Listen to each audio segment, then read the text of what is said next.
Lecture 33, Giovanni Boccaccio.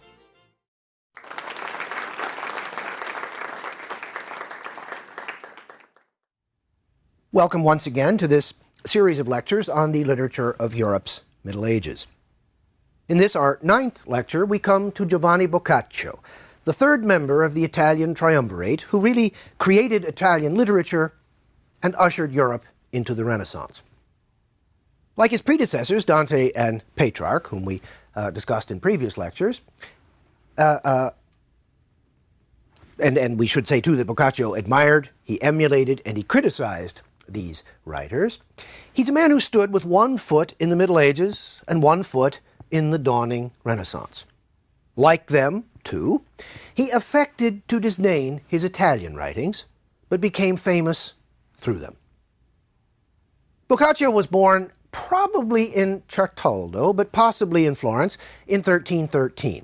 He was the illegitimate son of a prosperous banker. Now, there is an old and charming story that he was actually born of the liaison of his father and a Frenchwoman in Paris. The story is charming, but utterly false. Boccaccio's earliest years were spent in Florence. And then, when he was a young man, he joined his father, who was then working for the Bardi Bank in its Naples branch. Boccaccio lived in Naples from 1327 until 1341. Now, his father had him trained first in banking and then in law, attempting to provide for him a useful career. But Boccaccio soon dismissed both banking and law in favor of the study of literature. Now, Naples provided a particularly good environment for this, and because his father was a prominent banker, Boccaccio had access to the court of King Robert of Naples, an illustrious court. The kings of Naples at this time came from a French family, related actually to the French royal family. The Neapolitan courts, therefore, not surprisingly, provided access to French literature, some of that literature that we have discussed in earlier lectures. It provided access to Byzantine culture, to the Greek culture of southern Italy. It's important to remember that from Roman times until the middle of the 11th century, the Byzantines controlled southern Italy and Sicily. Sicily they contested for a long time with Muslims, but in any case there was a very deep and authentic strain of Greek culture in southern Italy that was not found anywhere else in Europe at that time. Finally, Naples was a great seaport, which meant that we find a figure like Boccaccio having the opportunity to meet people from all over, to hear stories from all over, to encounter sort of cultural experiences that he wouldn't have had he lived, for example, his entire life in Florence. Boccaccio began his literary career in Naples, and he always remembered the Neapolitan years as the happiest of his life. In some ways, much of his adult life was a kind of an attempt, or his later adult life, was an attempt to recapture what he had had as a young man.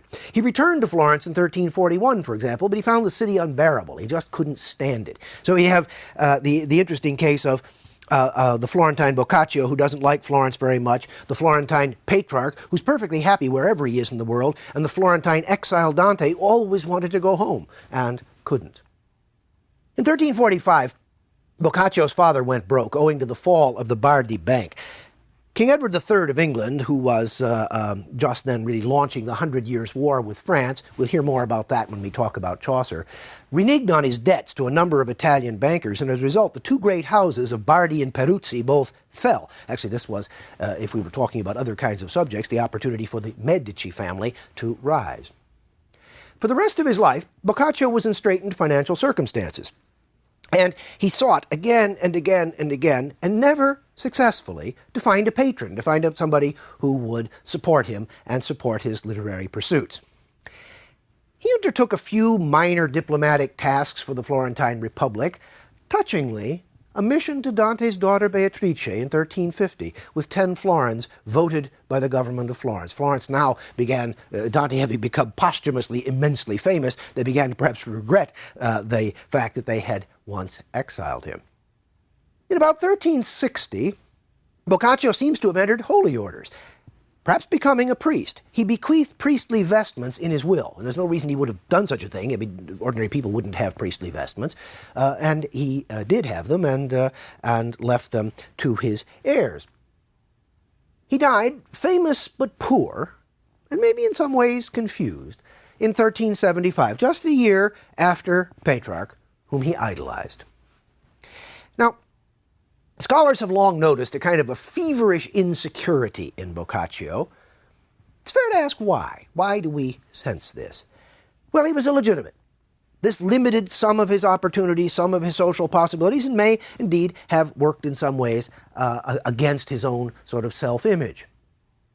Some have pointed to the fact that he lived in dramatically challenging and changing times. That's probably a fair kind of statement, but it's awfully hard to put any detail, to put any flesh and bones on it. I mean, how many people have lived in challenging and difficult times? It's very difficult then to get from that to any one of Boccaccio's works, it seems to me. He lived at a time when new classes of readers had to be cultivated. The old literary conventions wouldn't necessarily work any longer. The new ones were experimental and were being tried out. That may have made him fitful and feverish. And he was unsure of his fame. Now, we saw in talking about Petrarch that Petrarch was very concerned about his fame, was famous, and loved being famous. Boccaccio was famous, but he was never sure that he was famous enough. He was never sure why he was famous. He was never sure if his fame was deserved.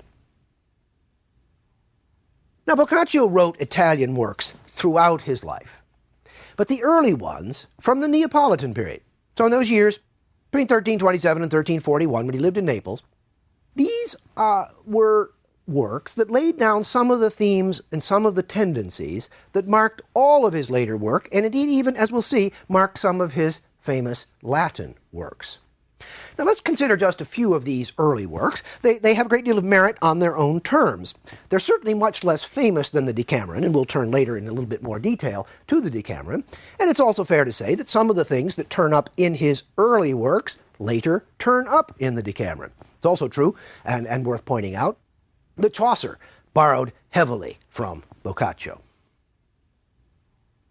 We might look first at one of his youthful works, Diana's Hunt, La Caccia di Diana. He took up here a challenge laid down by Dante in the Vita Nuova to name the 60 most beautiful women of Florence.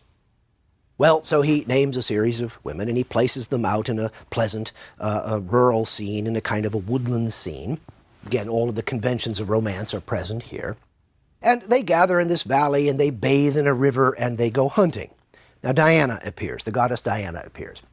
She urges the women to sacrifice their hunt to her and to remain chaste. Venus appears, because the women protest Diana's insistence. They appeal to Venus. She appears. Now she appears, and Boccaccio's description of her is that she is incomparably beautiful and virtually naked. She appeals to the women and wishes them to be loyal to her. She then changes all of the animals in the forest into handsome young men. Love ensues, and Boccaccio catches the whole thing in beautiful dolce stil nuovo. Obviously there, an homage to Dante. Now his work, the Teseida, responded to Dante's challenge, laid down on the eloquence of the vernacular, that no one had yet written a martial epic, an epic on military themes, in Italian. Well, once again, he turned to the classical world, to classical mythology, although this time to legendary history, not to the world of the Olympian deities. He treats Theseus. Now, Theseus of Thebes, he's been off to the wars, he's come home. The women of Thebes have asked him to avenge their dead husbands. That's one theme in the story, but the most important theme in the story, actually, is about two of these figures, Arcite and Palamon, who are wooing the beautiful Emily. So the story is basically a fairly conventional romance, a fairly conventional love tale. But there are some slightly distinctive, maybe even quirky features about this work. It's written in 12 books. Well, here again, the same number of books as the Aeneid. You'll perhaps recall Petrarch's Africa, which was to have been written in 12 books, like the Aeneid. Another thing that's distinctive about Boccaccio's Teseida is that it's based on ancient tales. It's based on medieval French retellings of those ancient tales, and parts of it are based on sheer invention. In other words, Boccaccio felt perfectly free to embroider on the story.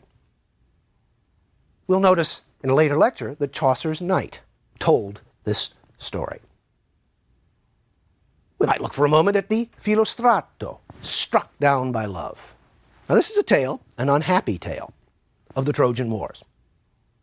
Troiolo, who is one of the, in legend, 3 sons of Priam, the king of Troy, the others Paris and Hector, falls in love with Cressida. Now, Cressida is the captive daughter of the Greek soothsayer Calchas. So Calchas is out there with the Greek army. Cressida has been captured. She's at Troy. Troiolo falls madly in love with her.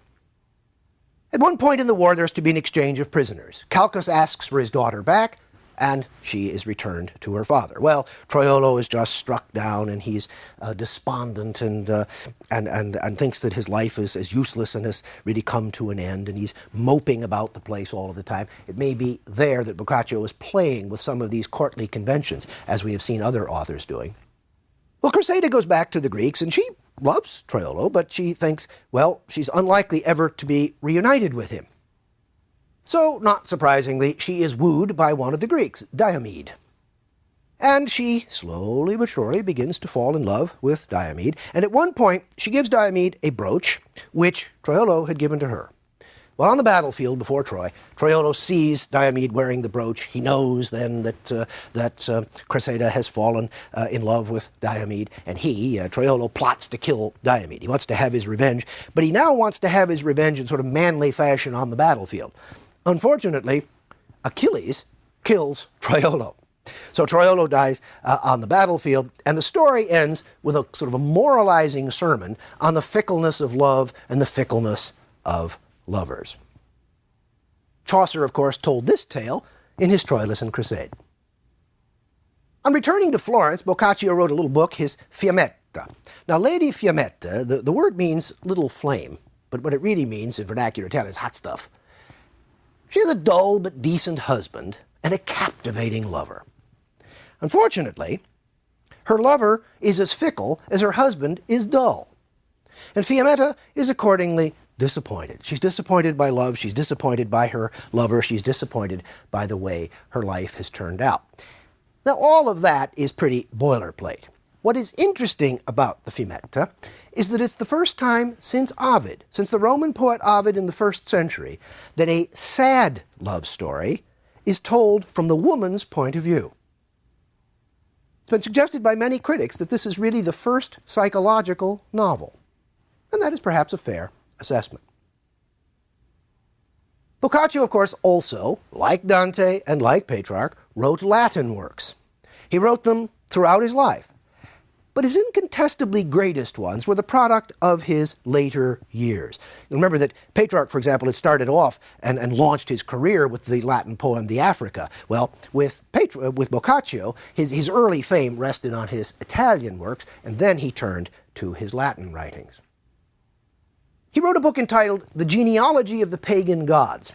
Now, he began this about 1355. He seems to have finished it in one version about 1360, and he continued touching it up until perhaps as late as 1373. What is this? On one level, it's a handbook for readers of classical texts.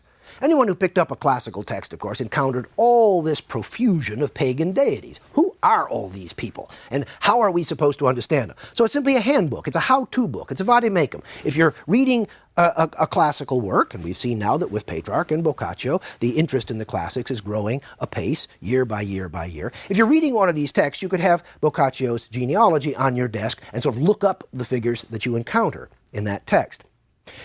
Boccaccio didn't stop there. On another level, he attempted to explain the pagan gods. How do we think about these pagan gods, he wanted to know. Well, he said that in some ways we can think of them as personifications of astrological themes. You'll remember perhaps personification that we discussed in some length in connection with the Romance of the Rose. So he imagines that the gods are really just abstractions. Another way, he said, we might think about them is that they are agents, demons, or angels. The good gods, the bad gods, the ones who are up to good, the ones who are up to mischief, of the one true God. Finally, he said, we can think of some of them as sort of heroes and rulers who were wrongly turned by a sort of a cult of hero worship into gods. In other words, they weren't gods at all. They were ordinary people who had done great deeds and therefore had been turned into gods. Now, this book is quite long, actually. It was 15 books long. It was translated into virtually every European language. It was a fairly early printed book, and it had a very wide circulation in scholarly circles until the 18th century. He wrote another book on mountains, springs, lakes, forests, rivers and marshes and swamps, and the names of the seas. What in the world is this, you must be thinking? This is another handbook for reading classical literature. It is a work of immense erudition. When one read classical literature, one found all of these geographical references. Well, if you lived in Florence, or heaven knows where you might have lived, you wouldn't know where all of these places were, or what the references to them meant, or what kinds of literary or philosophical or cultural or poetic evocations they were meant to produce. So Boccaccio produces a handbook to enable people to read these classical texts with a little more confidence and with a little more knowledge. Now these works, and others too, which time really prevents us from going into, reveal Boccaccio the humanist and scholar. Humanist, again, humanism, you'll recall perhaps we discussed in connection with the Patriarch, an interest in the literary culture of Greek and Roman antiquity. So it's in that sense that we think of Boccaccio as a humanist. As a humanist, it's particularly important to emphasize that Boccaccio was the first of the great ones to know Greek. He secured translations of Greek works, notably the Iliad and the Odyssey. The translation of the Iliad, which he secured, for example, was basically a gift for his friend Petrarch. Petrarch had had a Greek tutor when he was young, but he didn't have him very long. He got separated from him, and Petrarch never really learned Greek and was always a little sensitive on that point. Boccaccio, on the other hand, knew Greek and was the first to quote Greek writings directly in his own work. Still, for all of this, and however interesting all of these other writings of Boccaccio may be, and they are important and they do help us to grasp the man wholly, his reputation stands on the Decameron.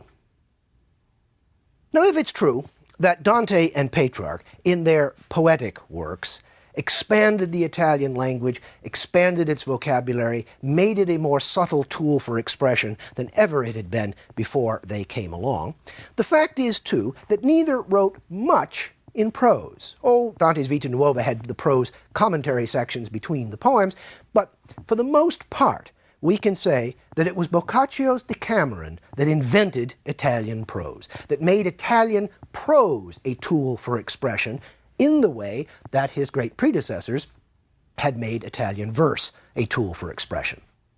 Now, Decameron, here he's showing off his Greekiness, is Boccaccio's coinage for Decahemeron, 10 days. What's 10 days got to do with it? We'll come to that in just a second.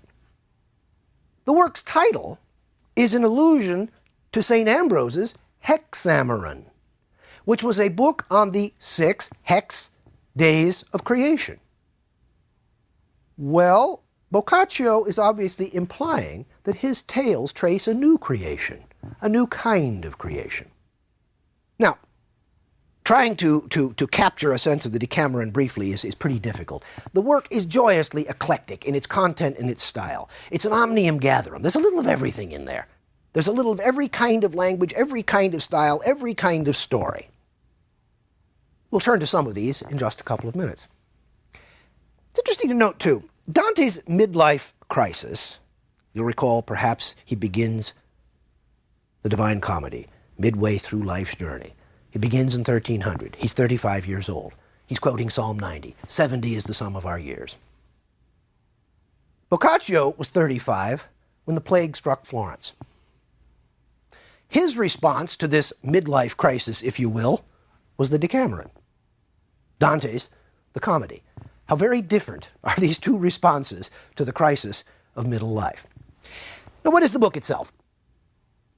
It's a long work. It consists of a proem, a kind of a generalized introduction, and then an introduction to the work much more specifically, and then 100 novelle, 100 little stories, 100 little novels.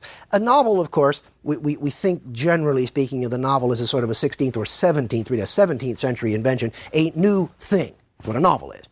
That is to say, not something traced on a classical theme, not something that tells an old story, but something that purports to talk about the here and the now, to talk about us. This was new. Well, Boccaccio gives us 100 little novels. And then finally, an author's conclusion. It's a story built into a frame. We're going to see a frame again when we come to Chaucer and his Canterbury Tales. The frame is brilliantly constructed. 7 young ladies and 3 young men meet in the church of Santa Maria Novella in Florence. Now, if you've ever traveled to Florence, you know that when you come into the railroad station in Florence, it is called Santa Maria Novella. And when you come out of the railroad station in Florence, you're looking across the street at the back of the church of Santa Maria Novella. It's still there. Well, they agree that they will go out into the countryside to escape the plague. These 10 beautiful young people. Now, Boccaccio's own introduction and the comments that he attributes to the characters make it very clear that all civilized life has broken down. The plague is ravaging Florence. People are dying in their thousands. And actually, in Boccaccio's introduction to the Decameron, we have a quite remarkable description of the Black Death when it hit Florence. Scholars fuss about whether it's a literary confection or whether it's actually a literal description. Be that as it may, it's quite a remarkable evocation of the scene in Florence. So this is what these young people are fleeing. Now, the young people, they attend to all of their duties, they attend to all of their business. Boccaccio doesn't permit order to break down completely. These young people are the very model, the very image of order. And they depart for the country. Now, they settle into a very comfortable life in an exquisite villa. They've all brought servants along with them and so on. They carefully arrange all of their affairs. They dine, they sing, they dance, and they tell stories. It's decided that each of the 10 will tell one story on each of 10 days. Hence the Decameron, you see, the 10 days. But it's interesting, but we're also told that they're out there for 2 weeks. So they don't tell stories on Fridays and Saturdays. These days are reserved for fasting and bathing. Again, there's a sense that you must preserve order at all times. Now, in the Decameron, it's true that themes of love predominate. But these themes of love always have twists and turns. They occasionally border on ribaldry, and they occasionally cross right over to the obscene.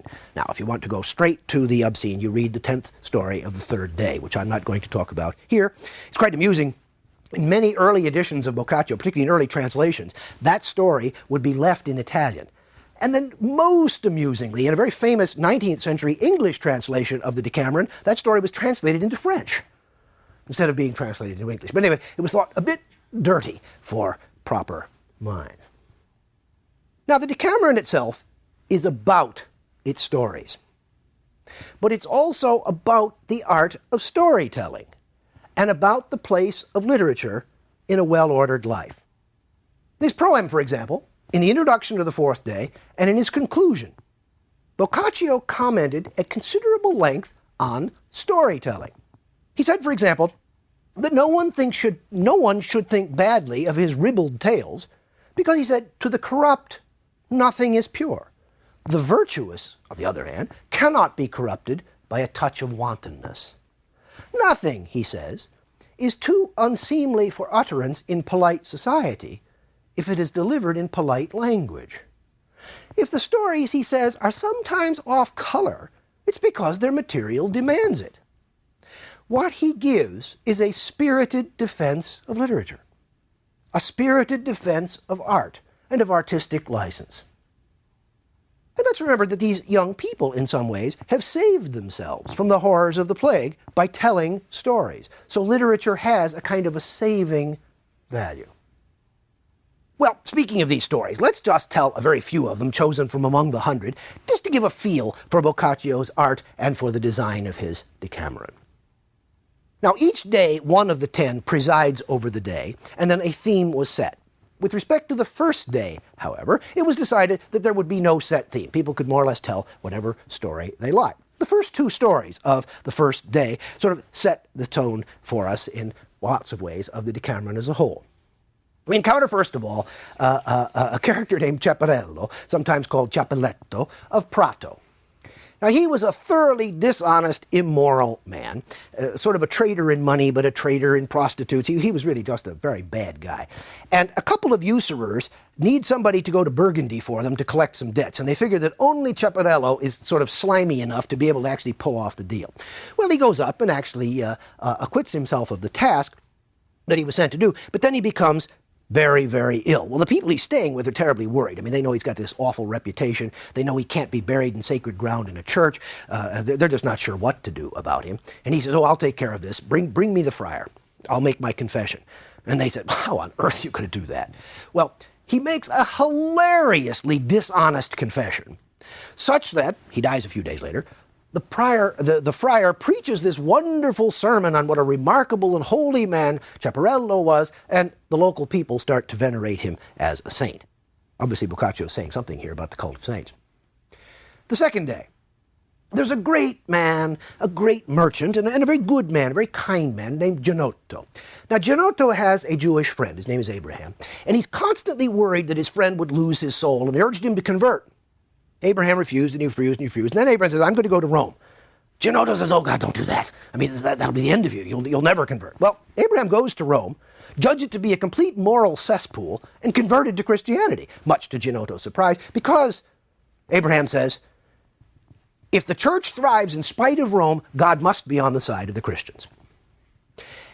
The stories of day 2 are about fate and its sudden reversals. We could take the story of Andreuccio of Perugia. Now, he takes 500 florins and he goes down to Naples to buy some horses. Well, he gets mixed up with a prostitute. In a rather amusing scene, he falls into a latrine. He then manages to climb out of the latrine. He's covered with feces. He falls in with a couple of robbers who are planning to go and strip the tomb of the recently dead Archbishop of Naples. Well, they try to trick him and steal. They think he has a lot of money. They try to trick him and steal his money. He then winds up tricking them, and he comes out with a ruby ring that is worth more, actually, than the 500 florins that he had lost to the prostitute, who had been allegedly going to sell him some horses. The stories of days 4 and 5 are about love, sometimes as a destructive force, or as a challenge, or as an opportunity. Here we could tell the story of Tancredi, the Prince of Salerno, and his daughter Gismunda. Tancredi and his daughter loved each other tenderly, and she married, reluctantly eventually, and then was widowed. She returned to her father's court, observed many men, he passed many men in review before her, and she fell in love with a handsome servant, Guiscardo. They fell hopelessly in love. Tancredi discovered the affair, had Guiscardo murdered, had his heart cut out, and sent it to Gismunda in a chalice. She put poison in the chalice and killed herself. Sad story. The stories of day 6 are often about language or about storytelling. Boccaccio has some fun with storytelling here. For instance, Lady Oretta, in one of them, a group of people are going out into the countryside, and one of the men in the group invites her to jump up onto his horse with him, and he'll give her a ride along. And he says he'll entertain her by telling a story. Well, he tells a terrible story, and he tells it badly. It's just humorous, what an awful story it is and how terribly it's told. And eventually the lady says, the horse's trot is actually making me very uncomfortable. Would you please put me down? Well, he puts her down, and then he realizes his gaffe, that he has told a bad story, and more than that, told it poorly. Days 7 and 8 are about love again, but they focus on the tricks that adulterous women play on their husbands. The second story, for example, of day 7 is about beautiful young Peronella. Peronella has an old but dutiful husband. Predictably, she takes a lover, Ginello. One day her husband comes home early for work, finds the door locked, and is on and on and on in his praises of his virtuous wife who locks the door from the inside so that no one can get in. Well, in fact, of course, her lover is in the house. Well, she hides him in a barrel. The old man comes in the house and says, oh, I've just found someone to buy our barrel. His wife says, well, I have too. And he's in the barrel right now inspecting it. So the husband goes over and opens the barrel. The guy's in there, of course. And he jumps out of the barrel and he says, right, I'm going to buy this barrel and I want you to clean it for me. So the guy has to actually clean the barrel and then sell it to his wife's lover. And on he goes. And actually the wife wound up getting more for the barrel than her husband was going to. So we have that kind of a story of these tricks that wives play on their husbands. The stories of day 10 generally deal with liberality, generosity, the restoration of some of the qualities which the plague has destroyed. Here we meet, in the 10th story of the 10th day, patient Griselda, a story told by Boccaccio, a story told by Petrarch, and we're going to pass here over this story because we'll come back to it in Chaucer's version of this story. Chaucer got it from Boccaccio, and we'll talk about how the two versions are different. So what then, in the end, do we make of this man, Boccaccio, and his marvelous Decameron? Was he a medieval or a Renaissance man? If we take him as medieval, we might point to his criticism of the corruption and worldliness of the church. Dante was no less fierce. To the medieval sources of so many of his stories, despite his humanism. To his frequent adherence to the conventions of courtly love. To the poetry of the Stil Novisti. To his frequent use of allegory. But if we make him a a Renaissance man, we might point to his severe criticism of the superstition and cult of the saints, to his tendency to elevate reason and experience over faith, to his sense that love's proper end is consummation, to his flesh and blood female characters, to his humanism. Does his work have grand themes? Well, if we pointed to reason and experience and a practical sense of human nature, we might say yes. But on the whole, Boccaccio was best at the small scale, the episodic, what one critic called the cellular. Was he a critic? Was he a social reformer? Many have wished to see him this way, probably wrongly. He uses cutting irony to uphold order, to uphold tradition, to uphold convention, even as he appears to be undermining them. His women are memorable characters, but he never really challenges dominant male attitudes and stereotypes. Does his humanism somehow make him a skeptic, make him modern? Well, like Petrarch, he thought that the classics held many valuable truths, but he was perfectly happy seeking truths in stories anywhere. He didn't deal with religious themes often, and rarely directly, but one shouldn't mistake his criticism of the church for a criticism of religion. He was, in the end, an artist who upheld the value and integrity of art. And he ended his life giving Italy's first public lectures on Dante. Thus, the Italian triumvirate.